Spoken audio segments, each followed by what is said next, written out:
Imagine being a world-famous musical genius, selling out concerts, writing some of the sharpest, funniest songs ever, and then suddenly walking away from fame. Forever. That's exactly what Tom Lehrer did. He was Harvard-educated, hilariously sarcastic, politically fearless, and had a cult following in the 50s and 60s. His songs made fun of nuclear war, racism, the Catholic Church, and even math. But by the 1970s, he just quit. No dramatic scandal, no retirement tour. He walked off the stage and disappeared, turning down millions. Why did he leave?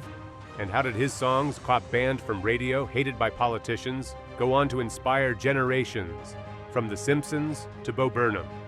This is the story of Tom Lehrer, the satirical genius who chose obscurity over celebrity, and why that made him even more legendary.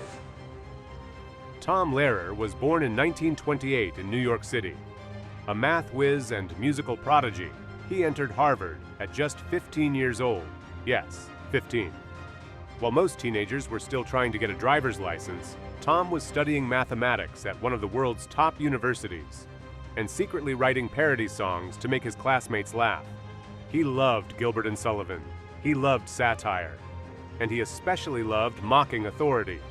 He started performing at Harvard parties, cheeky little tunes poking fun at professors, politics, and society. People were shocked, but they couldn't stop laughing.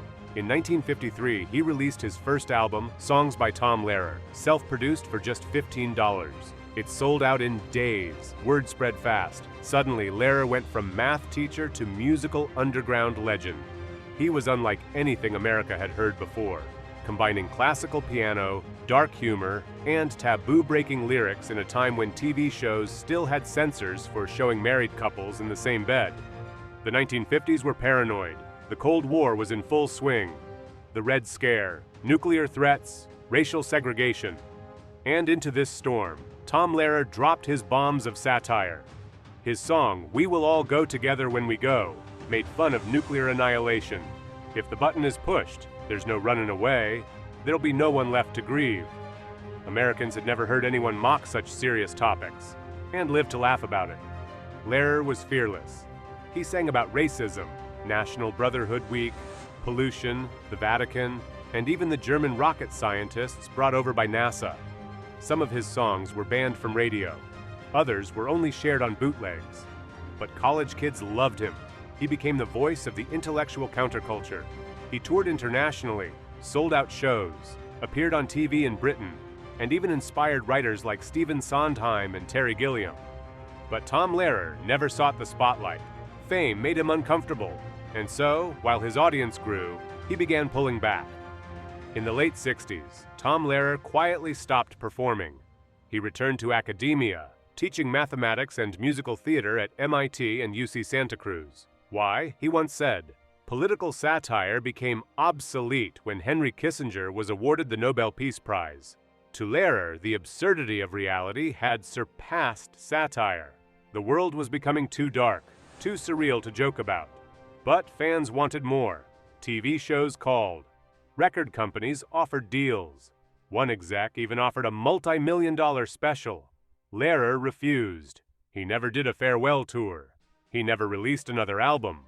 Instead, he lived a quiet life teaching calculus and making fun of the news with his students. While the world craved more Lehrer, he simply didn't care for fame. And that's what made him more interesting. Even after he disappeared, Lehrer's influence never stopped. His songs inspired comedians like Weird Al Yankovic, writers of The Simpsons, and musical satirists like Bo Burnham, Tim Minchin, and Flight of the Conchords. In fact, Lehrer's 1959 song, The Elements, which sets the periodic table to music, became a viral hit again decades later when Daniel Radcliffe performed it on talk shows. There's antimony, arsenic, aluminum, selenium.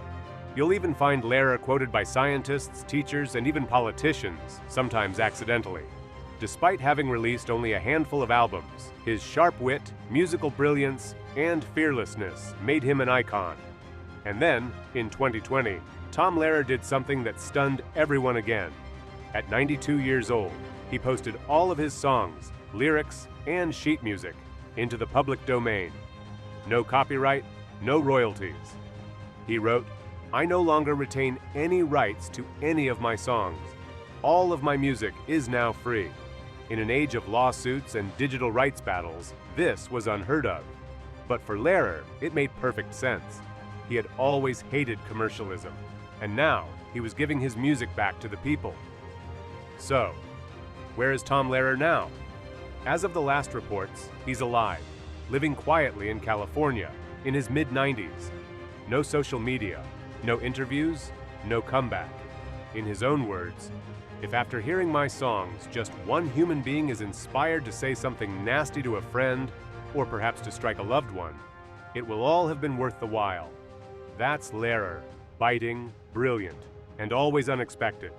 His legacy isn't just in music, it's in the courage to speak uncomfortable truths, and then walk away before the world could turn you into a product.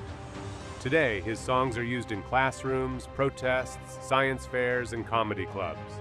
And millions continue discovering him every year, often thinking, "Why haven't I heard of this guy before?"